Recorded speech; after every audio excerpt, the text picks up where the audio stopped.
Hi guys, welcome back to my Anukumar YouTube channel. ಇದು ನನ್ನ first vlog ಯೂಟ್ಯೂಬಲ್ಲಿ.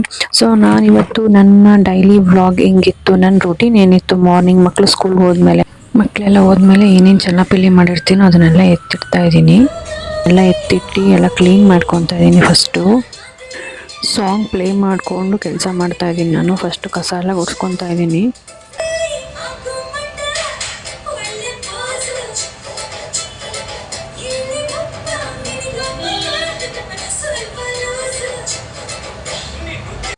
Song play ಆಗ್ತಿದ್ರೆ ಹೆಂಗೆ ನಾರ್ಮಲಾಗಿ ಕೆಲಸ ಮಾಡೋಕ್ಕಾಗುತ್ತೆ, ಅದಕ್ಕೆ ನಾನು ಒಂದೆರಡು ಸ್ಟೆಪ್ ಹಾಕ್ಕೊಂಡು ಕೆಲಸ ಮಾಡ್ತಾ ಇದ್ದೆ.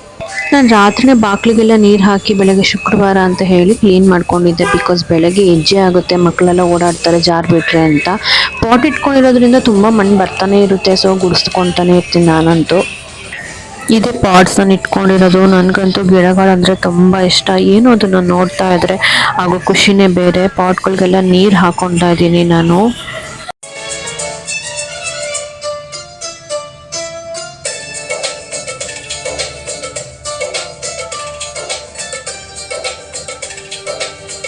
ನೋಡಿ, ಈ ಥರ ಎಲ್ಲ ಕುಣ್ಕೊಂಡು ಬೆಳಗ್ಗೆನೆ ಬೇಗ ಕೆಲಸ ಮುಗಿಸ್ಕೊಂಡ್ಬಿಡ್ತೀನಿ. ನಿಜವಾಗ್ಲೂ ಕೆಲಸ ಹೇಗೆ ಮಾಡಿಬಿಡ್ತೀನಿ ಫಾಸ್ಟಾಗಿ ಅಂತಲೇ ಗೊತ್ತಾಗಲ್ಲ. ಏನೇ ಹೇಳಿ, ಕಸ ಗುಡಿಸಿ ಮನೆ ಒರೆಸಿ ಮನೆ ಫುಲ್ ಕ್ಲೀನ್ ಆಗಿಬಿಟ್ರೆ ಮನಸ್ಸು ತೃಪ್ತಿ ಅನಿಸುತ್ತೆ ಅಲ್ವಾ. ಆಫ್ಟರ್ ಲಾಂಗ್ ಡೇಸ್ ವ್ಲಾಗ್ಸ್ ಮಾಡ್ತಾ ಇರೋದ್ರಿಂದ ಕಮ್ ಬ್ಯಾಕ್ ಮಾಡೋಕ್ಕೆ ಸ್ವಲ್ಪ ಟೈಮ್ ಹಿಡಿಯುತ್ತೆ. ನಿಮ್ಗೇನಾದ್ರು ಬೋರ್ ಅನಿಸಿದ್ರೆ ಬೇಜಾರು ಮಾಡ್ಕೋಬೇಡಿ. ಏನೇ ಆಗಲಿ ಮನೆ ಫುಲ್ಲು ಗುಡಿಸಿ ಒರೆಸಿ ಪಾತ್ರೆ ತೊಳೆದಾಗ ಆಗೋ ಸ್ಯಾಟಿಸ್ಫ್ಯಾಕ್ಷನ್ ಇನ್ಯಾವುದೂ ಆಗಲ್ಲ. ಅಷ್ಟು ಒಂಥರ ಸಮಾಧಾನ ಅನಿಸುತ್ತೆ. ಸೊ ಬೇಗ ಎಲ್ಲ ಕ್ಲೀನ್ ಮಾಡ್ಕೊಂಡು, ಇವತ್ತು ಶುಕ್ರವಾರ ಆಗಿರೋದ್ರಿಂದ ಪೂಜೆ ಮಾಡಬೇಕು. ಸೊ ರೂಮ್ ಫ್ರೆಶ್ನರ್ ಎಲ್ಲ ಸ್ವಲ್ಪ ಹಾಕೊಂಡು ಗಮ್ ಅಂತ ಮನೆ ಅನ್ಲಿ ಅಂತ ಹೇಳಿ ಇವಾಗ ಸ್ನಾನಕ್ಕೆ ಹೋಗ್ತಾ ಇದ್ದೀನಿ. ಬ್ಯಾಕ್ಗ್ರೌಂಡಲ್ಲಿ ಸ್ವಲ್ಪ ಸೌಂಡ್ ಬರ್ತಿದೆ, ಅಡ್ಜಸ್ಟ್ ಮಾಡ್ಕೊಳ್ಳಿ. ಏನು ಮಾಡೋಣ, ವಾಯ್ಸ್ ರೆಕಾರ್ಡಿಂಗ್ ಕೊಡುವಾಗಲೇ ಯಾರಾದರೂ ಸೌಂಡ್ಗಳನ್ನ ಮಾಡಿ ಡಿಸ್ಟರ್ಬ್ ಮಾಡ್ತಾರೆ. ಸೊ ಈ ಥರ ಲೆಂತಿ ವ್ಲಾಗ್ಸ್ ಮಾಡ್ತಾ ಇರೋದು ಇಂದ ನನಗೆ ಸ್ವಲ್ಪ ಟೈಮ್ ಬೇಕಾಗುತ್ತೆ ನಿಮ್ಮ ಮನ್ಸುಗಳನ್ನೆಲ್ಲ ಗೆದ್ದು ನಿಮಗೆಲ್ಲ ನಾನು ತೃಪ್ತಿ ಪಡಿಸೋದಕ್ಕೆ. ಸೊ ಅಲ್ಲಿವರೆಗೂ ಸ್ವಲ್ಪ ನೀವು ನಂಗೆ ಸಪೋರ್ಟ್ ಮಾಡಿ ಅಂತ ಕೇಳ್ಕೊತೀನಿ. ಸೊ ನನ್ನ ರೂಟೀನ್ ಹೇಗಿರುತ್ತೆ ಅಂದರೆ, ಮಕ್ಕಳು ಬರೋವರೆಗೂ ಸ್ವಲ್ಪ ಫ್ರೀ ಇರ್ತೀನಿ. ಅವ್ರು ಬಂದಮೇಲೆ ಅಂತೂ ಫ್ರೀನೇ ಆಗಲ್ಲ. ಸ್ಕೂಲಿಂದ ಕರ್ಕೊಂಬರ್ಬೇಕು, ಹೋಮ್ವರ್ಕ್ ಬರ್ಸ್ಬೇಕು. ಇಬ್ರಿಗೂ ಬೇರೆ ಬೇರೆ ಟೈಮಿಂಗ್ಸ್ ಇರುತ್ತೆ. ಆ್ಯಕ್ಚುಲಿ ನನಗೆ ಡಾಟರ್ ಆ್ಯಂಡ್ ಸನ್ ಇದ್ದಾರೆ. ಸೊ ಇಬ್ರಿಗೂ ಬೇರೆ ಬೇರೆ ಟೈಮ್ ಪಿಕ್ ಆ್ಯಂಡ್ ಬೇರೆ ಬೇರೆ ಟೈಮ್ ಡ್ರಾಪ್ ಇರುತ್ತೆ. ಸೊ ಪಿಕ್ಕು ಡ್ರಾಪು ಇದೇ ಆಗೋಗ್ಬಿಡುತ್ತೆ. ನಾನು ನಿಜ ಫ್ರೀನೇ ಆಗಲ್ಲ. ಹೋಮ್ವರ್ಕ್ ಬರ್ಸಿ ಊಟ ಮಾಡಿಸಿ ಮತ್ತೆ ಟ್ಯೂಷನ್ಗೆ ಬಿಟ್ಬಿಟ್ಟು ಬಂದು ಮತ್ತೆ ಅವ್ರಿಗೆ ಸ್ನ್ಯಾಕ್ಸ್ ಮಾಡಿಕೊಟ್ಟು ಆಮೇಲೆ ಮತ್ತೆ ಡ್ಯಾನ್ಸ್ ಕ್ಲಾಸಿಗೆ ಬಿಟ್ಟು ನನ್ನ ಮಗಳನ್ನ ಡ್ಯಾನ್ಸ್ ಕ್ಲಾಸಿಂದ ಕರ್ಕೊಂಬರೋ ಅಷ್ಟರಲ್ಲಿ ಆಲ್ರೆಡಿ 8 ಆಗೋಗಿರುತ್ತೆ. ಅಡುಗೆ ಸ್ಟಾರ್ಟ್ ಮಾಡಿ ನಾನು ಅಡುಗೆ ಕಂಪ್ಲೀಟ್ ಮಾಡೋಷ್ಟರಲ್ಲಿ 9:15 9:20 ಆಗಿಬಿಡುತ್ತೆ. ಸೊ ಫ್ರೀನೇ ಆಗೋದಿಲ್ಲ. ಅವ್ರು ಊಟ ಮಾಡಿಸು ಮತ್ತೆ ಪಾತ್ರೆ ಎಲ್ಲ ತೊಳೆಯೋದ್ರಿಂದ ಫುಲ್ ಬ್ಯುಸಿ ಆಗಿಬಿಡ್ತೀನಿ. ಸ್ಕೂಲಿಂದ ಬರೋವರೆಗೂ ಒಂದು half an hour 1 hour time ಸಿಗುತ್ತೆ ನನಗೆ. ಸೊ ಅದಾದಮೇಲೆ ಅದು ನನ್ನ ಪುರ್ಸೊತ್ತೇ ಆಗೋದಿಲ್ಲ. ತಲೆಗೆ ಸ್ನಾನ ಮಾಡ್ಕೊಂಡ್ಮೇಲೆ ಸ್ವಲ್ಪ ಹೇರ್ ಸಿರಮ್ ಹಾಕಿದ್ರೆ ಹೇರ್ಸ್ ಚೆನ್ನಾಗಿರುತ್ತೆ. ಸೊ ನನ್ನ ಕೂದಲಂತೂ ಸಖತ್ ಉದ್ದ ಬೆಳೆದ್ಬಿಟ್ಟಿದೆ. ನೋಡಿ ಎಷ್ಟು ಉದ್ದ ಇದೆ ಅಂತ. ಸೊ ಸಿರಮ್ ಹಾಕ್ಕೊಂಡು ಸ್ವಲ್ಪ ಲೈಟಾಗಿ ಕೋಂಬ್ ಮಾಡ್ಕೊತಾ ಇದ್ದೀನಿ. ನಾನು ಯೂಶಲಿ ಹೇರ್ ಸ್ಟೈಲ್ ಅಂತ ಏನೂ ಮಾಡ್ಕೊಡಲ್ಲ, ಮಧ್ಯ ಕ್ರಾಪ್ ತೆಗೆದು ಕೂದಲು ಬಿಟ್ಟಿರ್ತೀನಿ. ಸೊ ಬೇಡ ಅನಿಸ್ದಾಗ ಒಂದು ರಬ್ಬರ್ ಬ್ಯಾಂಡ್ ಹಾಕೊತೀನಿ ಅಷ್ಟೇ. ಅದು ಬಿಟ್ಟರೆ ಯಾವಾಗಾದರೂ ರೇರು. ನನ್ನ ಜಡೆ ಎಣ್ಕೊಳ್ಳೋದು ರೇರು, ಆ್ಯಂಡ್ ಎಣ್ಣೆ ಗಿಣ್ಣೆ ಹಾಕ್ಕೊಂಡು ರೇರ್ ಹಾಕ್ಕೊಳ್ಳೋದು. ಸೊ ಯೂಶಲಿ ಯಾವಾಗಲೂ ಕೂದಲು ಬಿಟ್ಕೊಂಡೇ ಇರ್ತೀನಿ ನಾನು. ನಮ್ಮ ಮಮ್ಮಿ ಆ್ಯಕ್ಚುಲಿ ಬೈತಾ ಇರ್ತಾರೆ ಕೂದಲು ಬಿಡಬೇಡ ಅಂತ. ಸೊ ಅದೊಂದು ಕಲ್ತ್ಕೋಬೇಕಿನ್ಮೇಲೆ ಕೂದಲು ಬಿಡದಿರೋ ಥರ. ನೋಡಿ ಎಷ್ಟು ಉದ್ದ ಇದೆ ನನ್ನ ಕೂದಲು ಅಂತ. ಆ್ಯಕ್ಚುಲಿ ನಂಗೆ ನನ್ನ ಕೂದಲು ಅಂದರೆ ತುಂಬಾ ಇಷ್ಟ. ದೃಷ್ಟಿ ಕೂಡ ಆಗುತ್ತೆ. ನನಗೂ ಕೂದಲು ಉದುರುತ್ತೆ, ಉದುರಲ್ಲ ಅಂತ ಹೇಳಿಲ್ಲ, ಉದುರುತ್ತೆ. ಸ್ವಲ್ಪ ನಾವು ಹೋಮ್ ಟೇಕ್ ಕೇರ್ ಮಾಡಬೇಕು. So skin care, hair care ಆ ಥರ ಎಲ್ಲ ಮಾಡಬೇಕು. ಸೊ ಪೂಜೆ ಸ್ಟಾರ್ಟ್ ಮಾಡ್ತಾ ಇದ್ದೀನಿ ನಾನು. ಆ್ಯಕ್ಚುಲಿ ಏನಂದರೆ ನಮ್ಮ ಮನೇಲಿ ದೇವ್ರ ಮನೆ ಇಲ್ಲ. ಸೊ ದೇವ್ರ ಮನೆ ಇಲ್ಲ ಅಂತ ನಮಗೇನು ಫೀಲ್ ಇಲ್ಲ. ನಾವಿರೋ ಮನೆಯೇ ದೇವರು. ಆ್ಯಕ್ಚುಲಿ ನಾವು ವಾಸ ಮಾಡ್ತಾ ಇರೋ ಮನೆಯೇ ದೇವರು. ಸೊ ದೇವರೆಲ್ಲ ಮನೆಯಲ್ಲೂ ಇರ್ತಾನೆ. ಸೊ ನಾವು ಮೇಲೆ ದೇವ್ರ ಫೋಟೋ ಎಲ್ಲ ಇಟ್ಕೊಂಡು ದೇವ್ರ ಮನೆ ಥರ ಮಾಡ್ಕೊಂಡಿದ್ದೀವಿ. ಆ್ಯಕ್ಚುಲಿ ದೇವ್ರ ಮನೆ ಎಲ್ಲೂ ಸಪ್ರೇಟ್ ಮಾಡ್ಕೊಳ್ಳೋಕ್ಕೆ ಆಗ್ತಿರ್ಲಿಲ್ಲ, ಅಡುಗೆ ಮಾಡೋ ಜಾಗ ಇರಲಿಲ್ಲ. ಸೊ ಇಲ್ಲೇ ಹಾಲಲ್ಲೆಲ್ಲ ಮಾಡ್ಕೊಳ್ಳೋಣ ಅಂದರೆ ನಾವು ಆ ಮನೆಗೆ ಬಂದಾಗ ನಮ್ಮ ಪಾಪು ತುಂಬ ಚಿಕ್ಕವನಿದ್ದ, 3 months ಪಾಪು ಇದ್ದ. ಸೊ ಅವನು ತೆವಿಯೋದು ಎಲ್ಲ ಮಾಡ್ತಾನೆ. ಅದು ಸೊ ಕೆಳಗಡೆ ಇದ್ದರೆ ಡೇಂಜರ್ ಅಂದ್ಬಿಟ್ಟು ನಾವು ಮೇಲೆ ಮಾಡಿಸ್ಕೊಂಡ್ಬಿಟ್ವಿ. ನಾನು ಬಾಗಿಲಿಗೆ ಹೂವು ಮುಡಿಸ್ಕೊಂಡು ಈಗ ದೀಪ ಹಚ್ತಾ ಇದ್ದೀನಿ. ಸ್ವಲ್ಪ ದೀಪ ಹಚ್ಚುವಾಗ ನಾನು ಒಂದು ಸ್ಟೆಪ್ ಮೇಲೆ ಹತ್ತಬೇಕು, ಎಣ್ಣೆ ಹಾಕಬೇಕಲ್ಲ, ಕಾಣಿಸಲ್ಲ ಎಷ್ಟಾಗ್ತಾಯಿದ್ದೀನಿ ಅಂತ ಹೇಳಿ. ಸೊ ಮನೆಯೇ ಮಂತ್ರಾಲಯ ಮನಸ್ಸೇ ದೇವಾಲಯ ಅಂತ ಹೇಳ್ತಾರೆ. ಸೊ ನನಗೆ ನನ್ನ ಮನೆಯೇ ಮಂತ್ರಾಲಯ ದೇವಾಲಯ ಎಲ್ಲನೂ ಕೂಡ ನನಗೆ ಫ್ರೈಡೇ ಮತ್ತು ಟ್ಯೂಸ್ಡೇ ಆ್ಯಂಡ್ ಥರ್ಸ್ಡೇ ಪೂಜೆ ಮಾಡಿದಾಗ ಹಾಗೂ ಸಮಾಧಾನದ ಫೀಲೇ ಬೇರೆ. ಏನೋ ಒಂಥರ ಮನಸ್ಸು ನಿರಾಳ ಸಮಾಧಾನ ಅನಿಸುತ್ತೆ. ತುಳಸಿ ಪೂಜೆ ಮಾಡ್ಕೊತಾ ಇದ್ದೀನಿ. ನಾನು ನೈಟ್ ಎಲ್ಲನೂ ರೆಡಿ ಮಾಡಿಬಿಟ್ಟಿದ್ದೆ, ಅಷ್ಟ ಕುಂಕುಮ ಎಲ್ಲ ಇಟ್ಟು.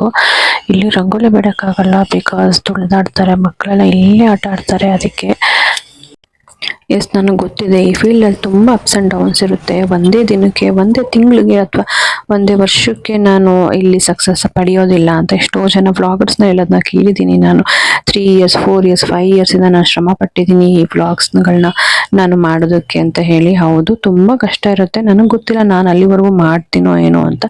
ನೋಡೋಣ. ಮನೇಲಿ 1-2 ಅವರ್ಸ್ ನಾನು ಫ್ರೀ ಇರ್ತೀನಿ, ಮಕ್ಕಳು ಸ್ಕೂಲ್ಗೆ ಹೋದ್ಮೇಲೆ ಬೇಗ ಬೇಗ ಕೆಲಸ ಮುಗಿಸೋದ್ಮೇಲೆ. ಸೊ ಆ ಅವರ್ಸ್ನ ನಾನು ಯಾಕೆ ಇಲ್ಲಿ ನನಗೇನು ಇಷ್ಟನೋ ಅದಕ್ಕೆ ನಾನು ಟೈಮ್ ಕೊಡ್ಬೋದು ಅಂತ ಹೇಳಿ ಇದನ್ನು ಸ್ಟಾರ್ಟ್ ಮಾಡಿದ್ದೀನಿ. ಸೊ ಪೂಜೆ ಮಾಡಾದ್ಮೇಲೆ ಯಾವಾಗಲೂ ಅಷ್ಟೇ ಅರ್ಶಿನ ಕುಂಕುಮ ಇಟ್ಕೊಂಡು, ಮಾಂಗಲ್ಯ ಕುಂಕುಮ ಇಟ್ಕೊಂಡ್ರೆ ಅದು ಒಂಥರ ನನಗೆ ಸಮಾಧಾನ. ನನಗೆ ಯಾವಾಗಲೂ ಇಷ್ಟ. ಏನೇ ಆದರೂ ಕೂಡ ನಮ್ಮ ಸಂಪ್ರದಾಯನ ನಾವು ಬಿಡಬಾರ್ದಲ್ವಾ. ಸೊ ಅದಕ್ಕೋಸ್ಕರ ಅರ್ಶಿನ ಕುಂಕುಮ ಎಲ್ಲ ಇಟ್ಕೊಂಡು, ಮಾಂಗಲ್ಯಕ್ಕೂ ಇಟ್ಕೊಂಡು ನಾನು ಕಣ್ಣು ಮುಕ್ಕೊತಾ ಇದ್ದೀನಿ.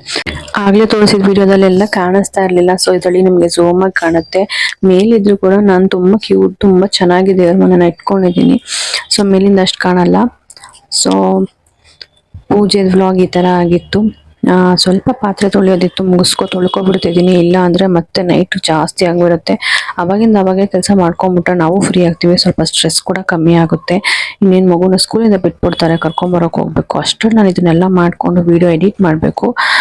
ಬೆಳಿಗ್ಗೆ ಬ್ರೇಕ್ಫಾಸ್ಟ್ಗೆ ನಾನು ಶಾವಿಗೆ ಬಾತ್ ಮಾಡಿದ್ದೆ.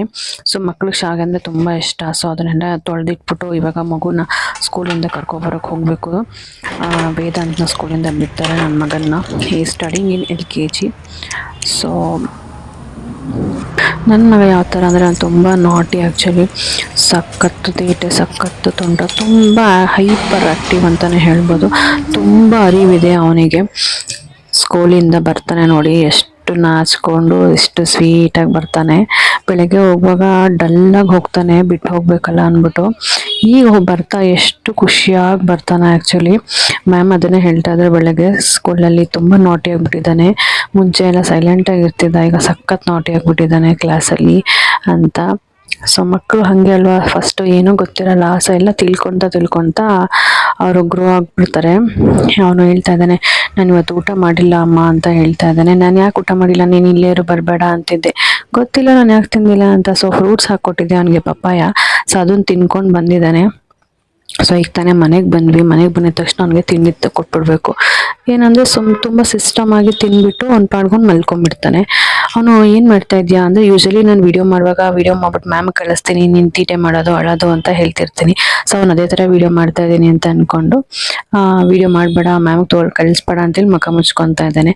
ನಾನು ಇಲ್ಲ ಸುಮ್ಮನೆ ತೆಗಿತಾ ಇದ್ದೀನಿ ಅಂತ ಹೇಳಿ ತೆಗಿತಿದ್ರೆ. ಸೊ ನಿಮಗೆ ನಾನು ಮಾಡಿರೋ ವ್ಲಾಗ್ ಇಷ್ಟ ಆಯಿತು ಅಂತ ಹೇಳಿದ್ರೆ ಶೇರ್ ಮಾಡಿ, ಸಬ್ಸ್ಕ್ರೈಬ್ ಮಾಡ್ಕೊಳ್ಳಿ ದಯವಿಟ್ಟು. ಸೊ ಹೊಸಬ್ರನ್ನ ದಯವಿಟ್ಟು ಬೆಳೆಸಿ ಅಂತ ಕೇಳ್ಕೊತೀನಿ. ಏನಾದರೂ ಹೇಳೋದಿದ್ರೆ ಕಮೆಂಟ್ ಮೂಲಕ ತಿಳಿಸಿ. ಆ್ಯಂಡ್ ಇಷ್ಟು ದಿನ ನಾನು ಕಮೆಂಟ್ ಸೆಕ್ಷನ್ ಆಫ್ ಮಾಡಿದ್ದೆ, ಇಮೇಲೆ ಆನ್ ಮಾಡ್ತೀನಿ. ಸೊ ಏನಾದರೂ ಹೇಳೋದ್ರ ಮುಖಾಂತರ ನೀವು ಕಮೆಂಟಲ್ಲಿ ನನಗೆ ತಿಳಿಸ್ಬೋದು. ನೆಕ್ಸ್ಟ್ ನಿಮಗೆ ಯಾವ ವ್ಲಾಗ್ ಬೇಕು ಅಂತ ಹೇಳಿದ್ರೆ ನಾನು ಆ ವ್ಲಾಗ್ನ ಮಾಡ್ತೀನಿ.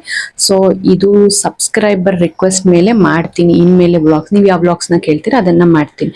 So thank you for watching. Bye bye. See you in the next vlog.